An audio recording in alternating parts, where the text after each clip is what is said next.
Peter Newman is a professor at Curtin University's Sustainability Policy Institute and is also a member of the Intergovernmental Panel on Climate Change. He joins us live now from Bandar Seri Begawan, the capital of Brunei. Really good to have you with us, Professor. Let's start with the UN Secretary-General's warning on the Sustainable Development Goals. As we heard there from Andy, these were goals set many years ago with the view of essentially creating a better world by 2030. Antonio Guterres says those goals look unattainable at this point. Is that the case? Do you think, are we beyond achieving those SDGs? No, we're not beyond achieving them. It is extraordinary to look back and see that the Millennium Development Goals, so there were 5 of them, where they included halving world poverty. Most people didn't think that that would be possible, but that was achieved. So we began in 2015 with the Sustainable Development Goals, and there's 17 of them, including the climate change goals. And we've had a pretty bad 7.5 years since then with the world pandemic, Ukraine war. These things have not helped, but there is progress, and I think it will accelerate now as we bring the world together around the climate change economy that is now developing very rapidly. Well, that's right, because in many of his public remarks, the Secretary-General Antonio Guterres has made it a point to talk about the climate crisis and the impact it's having on populations in both the developed and developing world. Do you believe that this is high on the UN's agenda right now?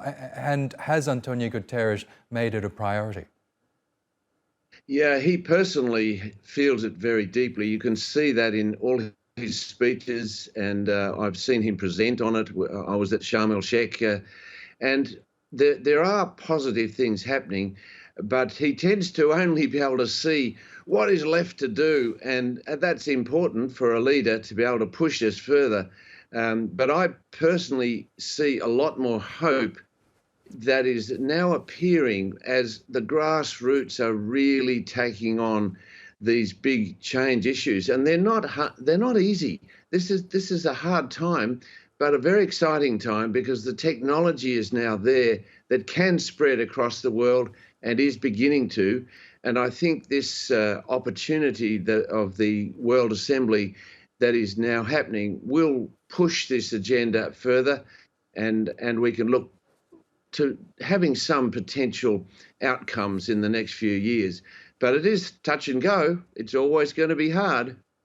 That's right. And as with many of these global gatherings, there's always competing agendas. For example, the Ukrainian President Volodymyr Zelensky is due to make an appearance. No doubt a lot of attention will be paid towards the ongoing war in Ukraine. We've also got conflicts around the world as well, including in Sudan. Do you think that the climate crisis might struggle to get the attention that it really does deserve in the wake of these other pressing matters as well?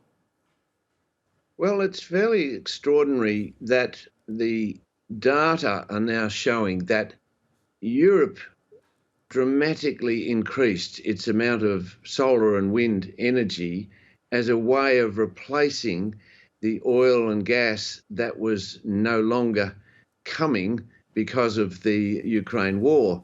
And it really set the scene for showing how dramatically it is possible to change. And some of these bad things that happen can be used as the basis of positive change. So it's certainly all on the agenda. The politics is extraordinary because the world is warming so rapidly. It's now heating or boiling. And every time that happens, the world is looking to companies and to the nations who are laggards and saying, please get on with it. And the media are helping very strongly in that now. And that's a big change that has happened, I think, in the last 5 years. We certainly know much more about what global warming is about, and we're getting on with that one. And it includes then all the SDGs that need to be brought with that climate change action. Okay, Professor Peter Newman, we'll have to leave it there, but thank you so much for sharing your thoughts with us, and of course we'll be keeping a close eye on proceedings in New York.